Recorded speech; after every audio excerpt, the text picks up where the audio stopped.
Nous sommes à la mi-journée, la piste des champs sur le territoire de Cacao.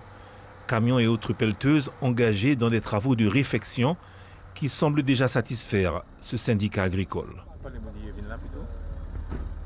C'est quand même une avancée considérable pour les agriculteurs de cacao. On voit très bien les travaux qui ont été entamés. Et je pense que l'entreprise, je la connais un petit peu, donc je vais être très vigilant, mais elle est très sérieuse comme cette entreprise. Donc je pense que les travaux ont l'air d'être bien faits pour le moment. Il y a toute une série de travaux à faire, mais pour le moment, les agriculteurs sont relativement satisfaits, car maintenant, il n'y a plus de trous. Une piste des champs qui sera entièrement refaite d'ici la fin de la semaine. Un soulagement pour ces agriculteurs de cacao. Ça va vraiment nous faciliter la tâche parce qu'au début, avec des trous, on mettait une demi-heure pour aller au champ. Et là, maintenant, on va mettre 5 minutes. Et là, je peux vous dire que là, on est heureux, quoi.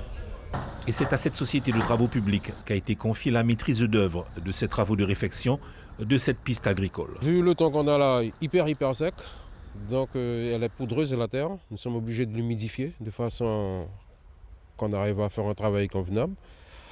Je fais béner, étaler la latérite, niveler, compacter, arroser encore s'il le faut, parce que même si c'est de la latérite, il faut que ça soit un peu humide.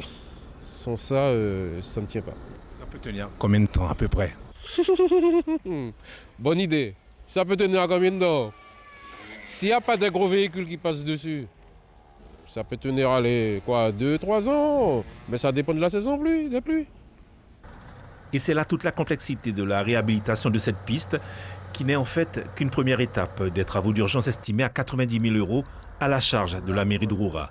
La deuxième phase, programmée d'ici 2 à 3 ans, consistera à goudronner entièrement les 4 km 500 de cette piste des champs. Et là, c'est l'État et l'établissement public foncier et d'aménagement de la Guyane qui devra financer les travaux à hauteur de 4 millions d'euros. Suivez l'info sur Guyana Première, télé, radio et Internet.